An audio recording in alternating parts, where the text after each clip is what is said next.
Imagine você descendo uma escadaria de pedra encravada na margem do Nilo antes do sol nascer. As tochas estão acesas e a luz delas anda pelos hieróglifos, como se cada figura entalhada estivesse acordando devagar. Você é sacerdote de Hapi, o deus barbudo do rio. É outono no Egito e a cheia está chegando como chega há 1000 anos sem falhar uma única vez. Você se ajoelha na pedra molhada, mergulha as 2 mãos na água para a bênção ritual, levanta as palmas para abençoar a corrente e vê. As suas mãos estão cobertas de sangue. Você olha para o rio.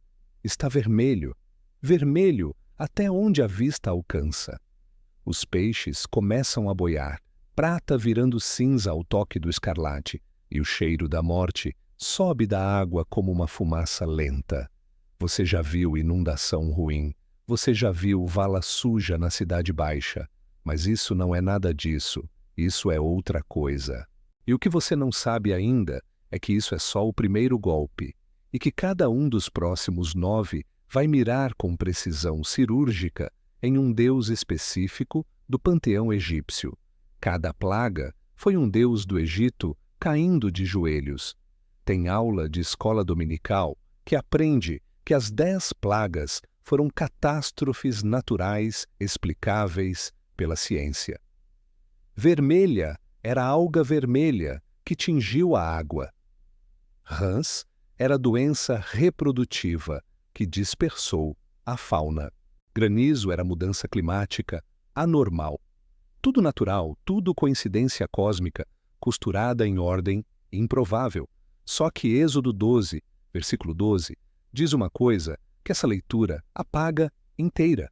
E quando você entende o que está dito ali, a história inteira muda de eixo. Minha proposta, antes da gente entrar fundo nisso, essa semana, abre a Bíblia e relê Êxodo 7 a 12 com olhos novos. Volta aqui e me conta nos comentários qual plaga te fez parar e pensar diferente. Se inscreve no Raízes Bíblicas para não perder os próximos episódios. Manda esse vídeo para alguém da sua igreja, do seu grupo, da sua família, porque o que você vai entender agora reorganiza Êxodo inteiro. E Êxodo é o blueprint de toda a libertação que a Bíblia conta depois. Compartilha, comenta. Deus é bom e a palavra dele é viva. Volta comigo para trás, antes de irmos para Êxodo 12. Você precisa sentir o peso do mundo onde isso aconteceu. A gente está falando do século XV antes de Cristo, mais ou menos, dependendo da datação que se siga. Egito, da 19ª dinastia, no auge do poder imperial. Pirâmides de Gizé, já construídas há mais de 1000 anos, antigas mesmo para os egípcios da época do Êxodo. Templos colossais sendo erguidos em Karnak, Luxor, Abu Simbel, frota mercante atravessando o Mediterrâneo. Caravanas regulares descendo para Núbia atrás de ouro e marfim. Um exército profissional com carros de guerra, cavalos e arqueiros núbios mercenários. E no centro de tudo, o faraó. Não governante. Não rei. Deus. Horus encarnado andando em carne entre os mortais. Ele não governa por contrato social. Ele governa porque é divindade viva. E o povo do Egito acredita nisso com a mesma firmeza que você acredita que amanhã o sol vai nascer. A audiência que escuta Êxodo, quando o livro foi escrito e lido, é dupla. De um lado, Hebreus, 430 anos de escravidão, segundo Êxodo 12, capítulo 40. Geração após geração nascida sob o chicote, ouvindo as histórias de Abraão, Isaque e Jacó como ecos de um passado distante demais, tão fundo no cativeiro que muitos esqueceram o nome de Deus. Do outro lado, egípcios praticantes do politeísmo mais elaborado da antiguidade. Cada elemento da realidade tem um Deus responsável, e o egípcio comum conhece bem essa religião, porque é a única que conhece desde a infância. Moisés escreve para os dois lados ouvirem ao mesmo tempo. Para um, é hino de libertação. Para o outro, é crônica de derrota teológica completa. Para você, 3.000 anos depois, é um documento que precisa ser ouvido com os ouvidos dos dois. E é aqui que a história fica mais densa do que parece. Aquilo que era óbvio para o egípcio antigo é opaco para nós hoje.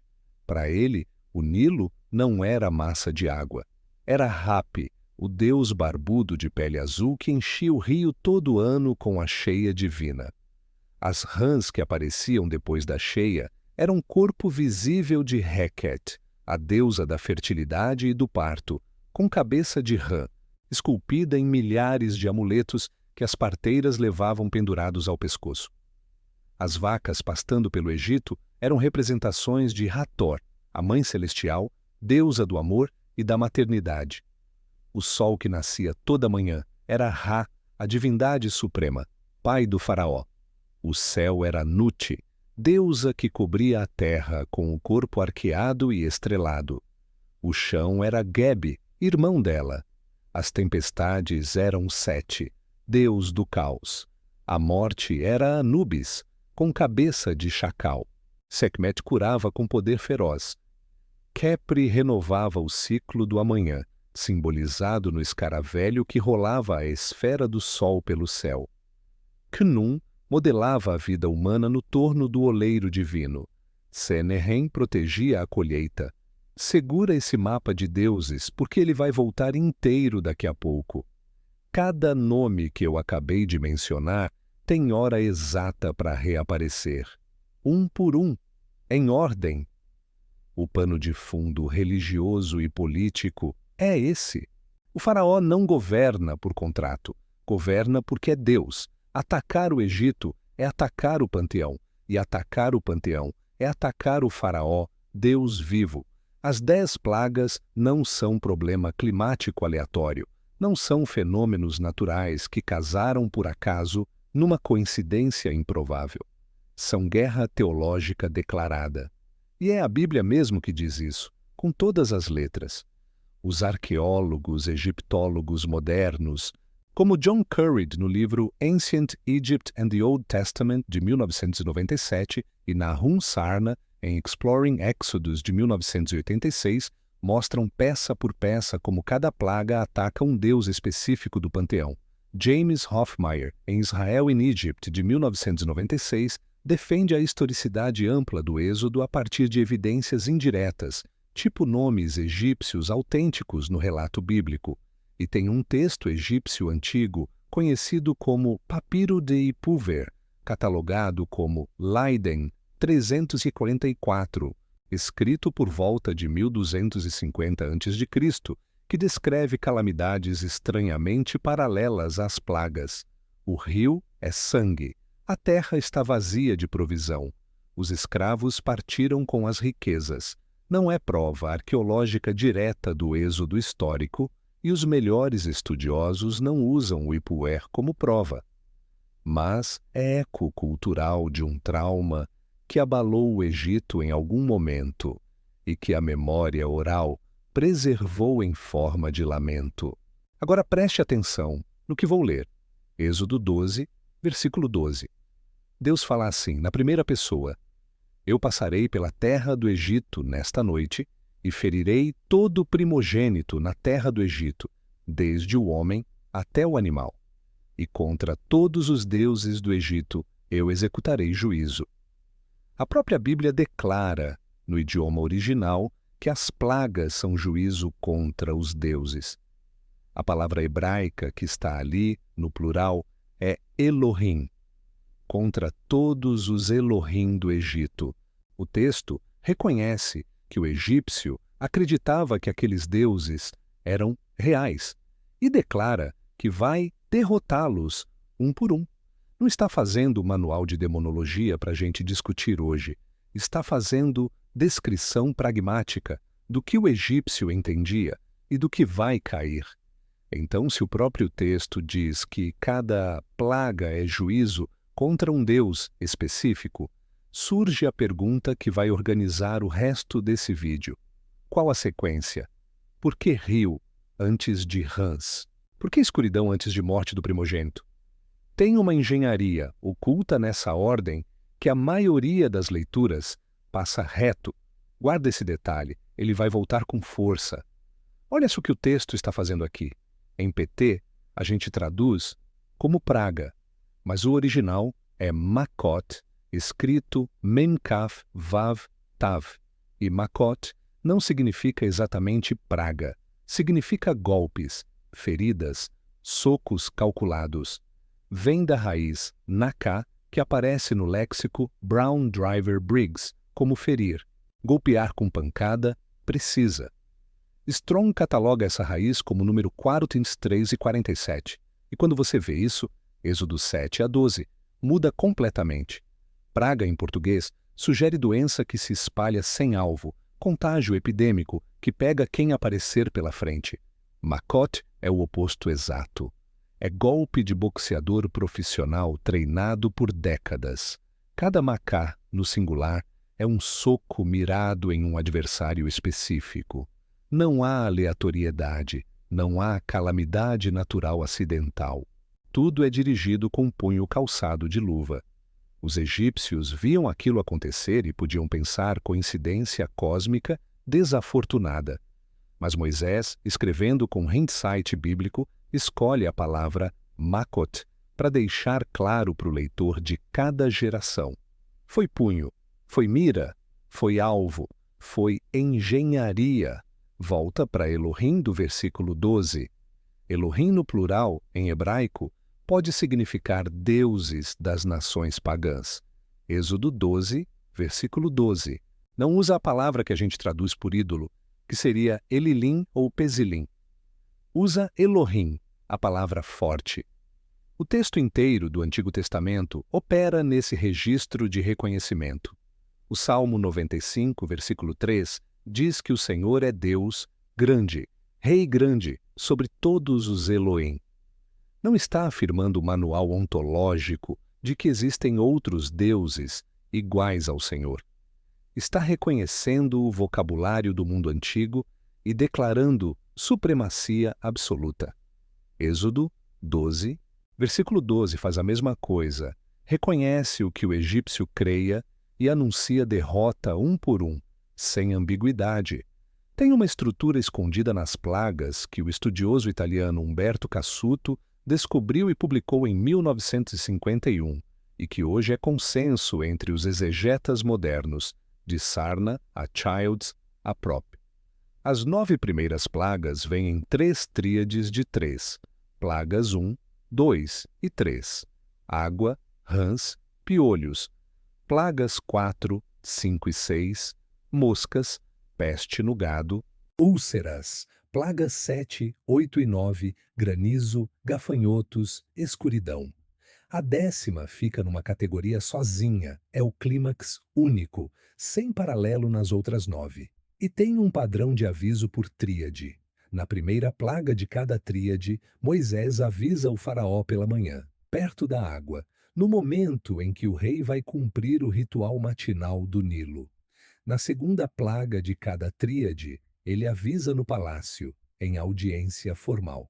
Na terceira plaga de cada tríade, sem aviso, golpe direto. Engenharia narrativa que o texto faz questão de marcar. Não é coincidência editorial, é arquitetura intencional. O Egito está sendo demolido com método. E aí surge o paradoxo central que o próximo bloco vai resolver. Por que essa ordem específica? Se Deus quisesse só assustar o faraó, bastava começar pela morte do primogênito. Mata o herdeiro do trono na primeira noite, o faraó libera os hebreus na segunda manhã. Mas Êxodo demora 9 plagas, quase um ano de calendário ritual egípcio inteiro. Tem uma razão arquitetônica, tem uma planta baixa. E é essa planta baixa que vou desenhar agora, golpe por golpe, Deus por Deus. Plaga 1. Êxodo capítulo 7, versículos 14 a 25. Moisés estende o cajado e o Nilo vira sangue. Os peixes morrem em massa. A água fede tanto que ninguém consegue beber. Os egípcios cavam buracos nas margens procurando água potável que não esteja contaminada. Aqui o texto bíblico nomeia o rio explicitamente. Os arqueólogos egiptólogos como John Currid identificam o ataque a Hapi, deus do Nilo, e a Khnum, deus guardião das nascentes do rio, no sul. O rio, que era corpo visível do deus que sustentava toda a economia agrícola do Egito, vira cadáver líquido. Hapi cai primeiro. Por quê? Porque sem Nilo não há Egito. Você ataca a fonte da vida econômica antes de qualquer outra coisa. É princípio de demolição. Tira o suprimento, depois trabalha o resto. Plaga 2. Êxodo capítulo 8, versículos 1 a 15. Rãs em quantidade absurda. Subindo do rio, entrando nos palácios, nas camas, nos fornos, nas amassadeiras de pão. O texto bíblico não nomeia a deusa diretamente, mas Currid e os outros egiptólogos mostram que a rã era corpo visível de Heket, a deusa do parto e da fertilidade, com cabeça de batráquio, esculpida em amuletos que as parteiras egípcias usavam para benzer o trabalho de parto. A imagem da fertilidade vira nojo público. Mulheres egípcias que tinham amuleto de Heket no pescoço pisavam em rã todo lugar que andavam. A deusa do nascimento, multiplicada em pestilência. Os sacerdotes de Heket certamente desconheciam o que dizer. Plaga 3. Êxodo capítulo 8, versículos 16 a 19. Moisés bate no pó, e o pó vira piolho, insetos minúsculos cobrindo homens e animais. Aqui o ataque é a Geb, deus da terra, do próprio chão egípcio.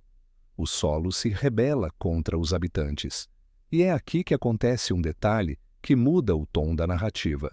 Os magos do faraó, que tinham conseguido imitar as duas primeiras plagas com truques de palácio, não conseguem reproduzir essa terceira. E Êxodo 8, versículo 19, registra a confissão deles, na própria boca dos sacerdotes egípcios. Isto é o dedo de Elohim. Os próprios sacerdotes do faraó admitem que aquilo é mão de Deus, primeiro reconhecimento explícito da derrota dos magos egípcios. Pausa aqui. Lembra do mapa de deuses lá atrás no contexto histórico? Hapi, Heket, Geb. Já caíram 3. E a gente está só na primeira tríade das plagas. Olha como o panteão está sendo desmontado em ordem precisa, com pausas estratégicas entre os golpes para dar tempo do faraó perceber, pensar e ainda assim endurecer. Plaga 4, Êxodo capítulo 8, versículos 20 a 32. Moscas em enxames densos cobrindo o palácio, as casas, a comida nas mesas, os olhos das crianças. Currid identifica o ataque a Khepri, o deus escaravelho da renovação, do amanhã, símbolo do ciclo solar matutino. E aqui o texto bíblico marca uma coisa nova pela primeira vez. Goshen, a região onde os hebreus moram, é poupada explicitamente, segundo Êxodo 8, versículo 22. Deus introduz a separação visível, faz distinção entre os dele e os do faraó. Daqui para frente as plagas vão atingir só o Egito. Os hebreus assistem da janela. Plaga 5. Êxodo capítulo 9, versículos 1 a 7. Peste violenta atinge o gado egípcio. Cavalos, jumentos, camelos, bois, ovelhas, cabras, morrem nas estradas, nos pastos, nos estábulos. O ataque é a Hathor, deusa vaca, e a Apis, o touro sagrado adorado em Mênfis, com altares próprios e sacerdócio dedicado. Os animais, que eram corpo da divindade, que recebiam culto público, que tinham procissões ritualísticos, caem na poeira. Os egípcios viam vaca morta na rua, e era ídolo deles que estava no chão. Imagine a cena. O sacerdote de Hathor passando pelo seu próprio gado morto na manhã seguinte, sem saber se chora pela vaca ou pela deusa. Plaga 6, Êxodo capítulo 9, versículos 8 a 12.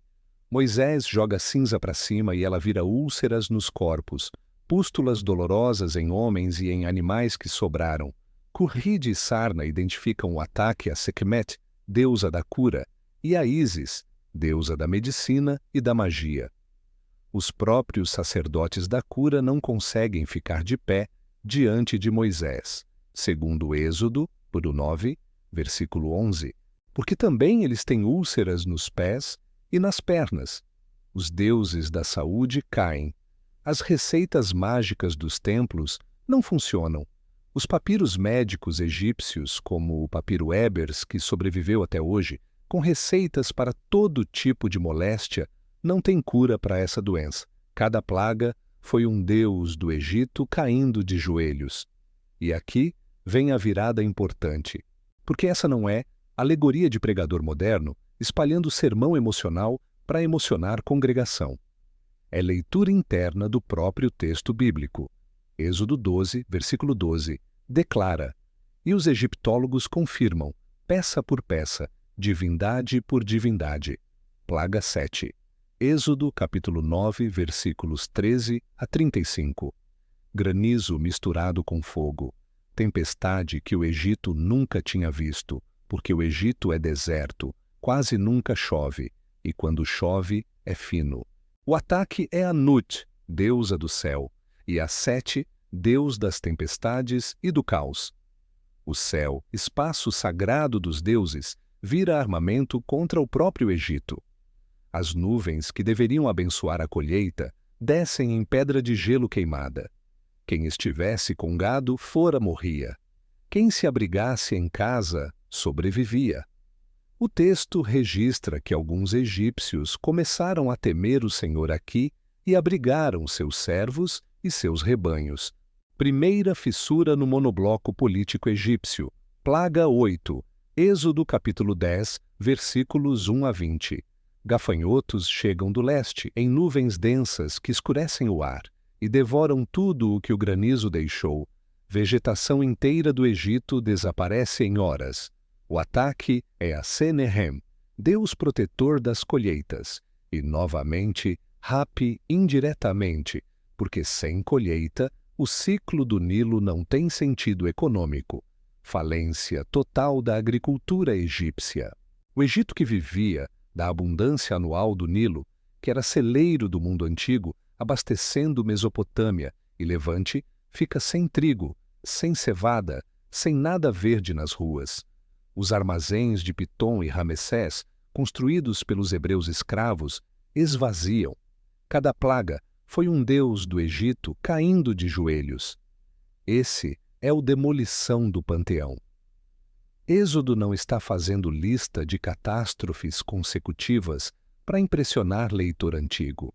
Está desenhando a planta baixa de uma demolição estratégica, calculada, paciente. Cada andar do palácio dos deuses, cada coluna mestra, cada divindade, em ordem precisa. Do periférico para o central. Hapi era importante, mas era setorial, controlava o rio.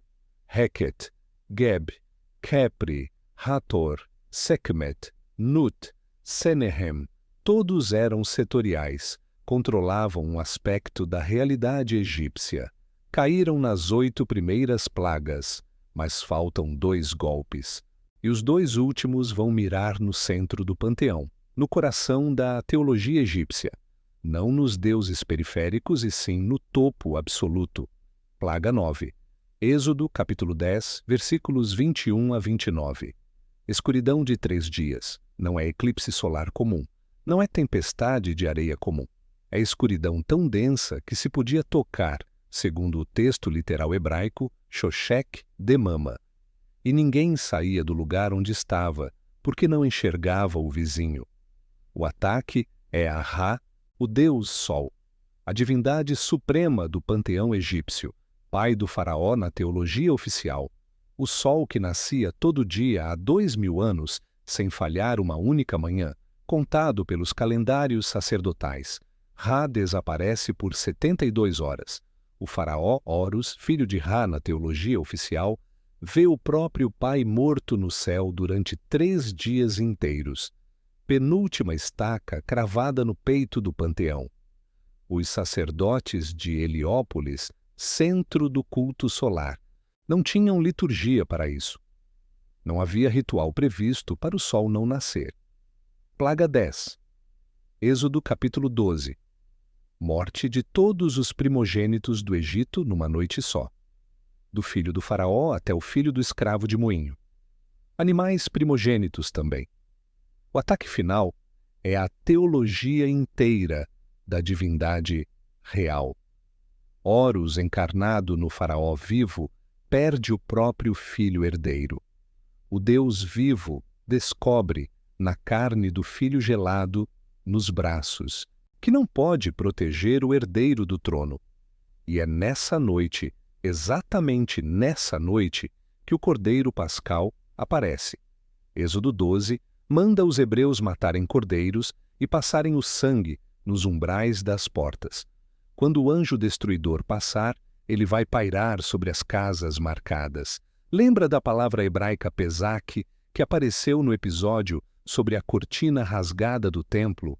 Esse é o termo exato que aparece em Êxodo 12, versículo 13, e em Isaías 31, versículo 5, pairar protegendo, como pássaro sobre o ninho. Não é apenas passar por cima, é proteção ativa, asas estendidas sobre a casa. E é aqui que todo o Êxodo aponta para frente, para Cristo. 1 de Coríntios, capítulo 5, versículo 7, diz literalmente em grego que Cristo é a nossa Páscoa. O substantivo grego é topacha emon. Cristo é o Cordeiro Pascal cumprindo a tipologia inteira. E em Lucas, capítulo 9, versículo 31, no Monte da Transfiguração, Moisés e Elias aparecem conversando com Jesus. E o texto grego diz que eles falavam sobre o êxodo dele, ten exodon autou, que ele cumpriria em Jerusalém. Jesus está caminhando para o próprio êxodo, conversado com o protagonista do êxodo original. A 10ª plaga prefigura com precisão arquitetônica o sacrifício do Cordeiro definitivo e a libertação do povo de Deus para sempre. Não é alegoria forçada. É padrão textual explícito que o Novo Testamento mesmo identifica. Então, o que isso tem a ver com você hoje, numa segunda-feira, às 7 da manhã, longe do Nilo, longe de Faraó, longe de palácio, com hieróglifos? Tudo, porque toda libertação na sua vida segue essa mesma engenharia. Cada um de nós carrega um conjunto de Elohim particulares. Não são Hapi e Ra, não são deuses com nome egípcio gravado em obelisco, mas funcionam exatamente igual. Prometem vida segura, exigem culto diário em forma de atenção, ansiedade, planejamento obsessivo. Pedem sacrifício constante de tempo, de relacionamento, de descanso. Recebem o melhor da nossa atenção, do nosso tempo, do nosso medo mais profundo. E enquanto estão de pé, mantêm a alma escrava do mesmo jeito que os hebreus estavam escravos 430 anos. A idolatria, no fundo, não é só estátua antiga em museu. É a inclinação radical do coração humano em todas as épocas. Atravessa milênio, atravessa cultura, atravessa cada um de nós nesse exato segundo que você está ouvindo isso. E Deus não derruba esse panteão pessoal de uma vez só, num golpe único, cataclísmico. Ele faz makot, golpes calculados, um por um, em sequência paciente, um golpe na segurança que parecia inabalável, outro na aprovação que era oxigênio, outro no controle que era refúgio, não para destruir você, para mostrar peça por peça que aquele Elohim particular nunca foi capaz de te sustentar de verdade, porque o panteão pessoal não cai por reflexão filosófica em livro de autoconhecimento, cai por demolição vivida na carne, na conta bancária, no relacionamento, na noite sem sono. É como uma planta baixa de demolição. Você passa em frente a um prédio antigo no centro da cidade. Estrutura que o pessoal vai derrubar para construir outra coisa no terreno. E vê o engenheiro com o esquema na mão. Ele não bota uma bomba só no chão, no meio da noite, e estoura tudo de uma vez. Ele estuda a planta, marca cada coluna mestra, cada andar, cada parede que sustenta peso. Calcula a sequência exata.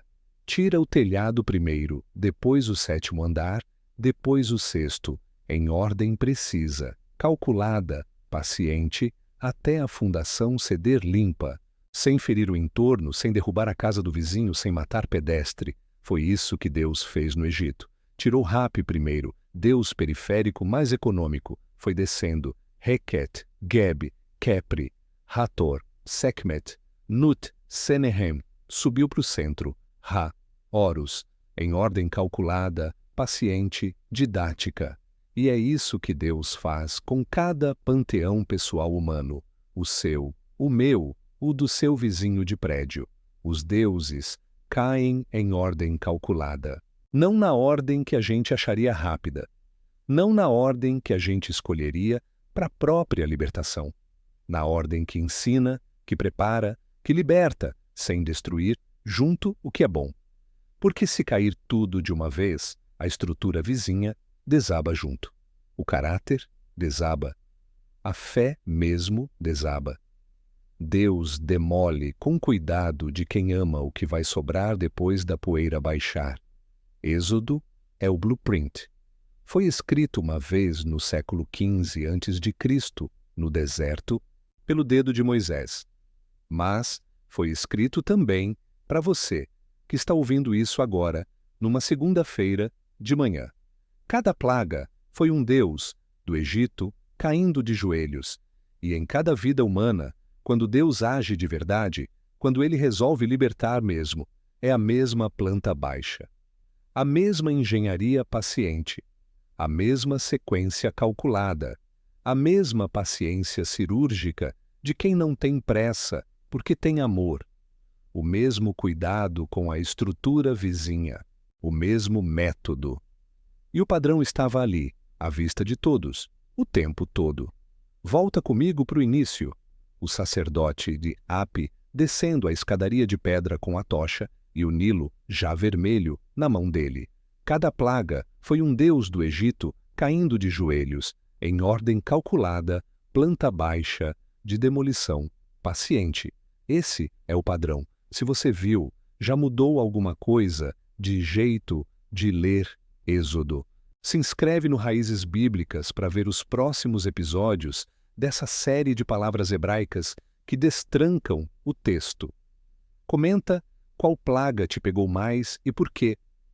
Compartilha com alguém que precisa enxergar isso, alguém que está tentando entender por que a vida está derrubando alguma coisa que parecia sólida e definitiva. Que o Deus que escreveu essa história no Egito, que escreveu a cruz em Jerusalém, escreva a sua libertação também, na ordem que Ele sabe, no tempo que Ele conhece.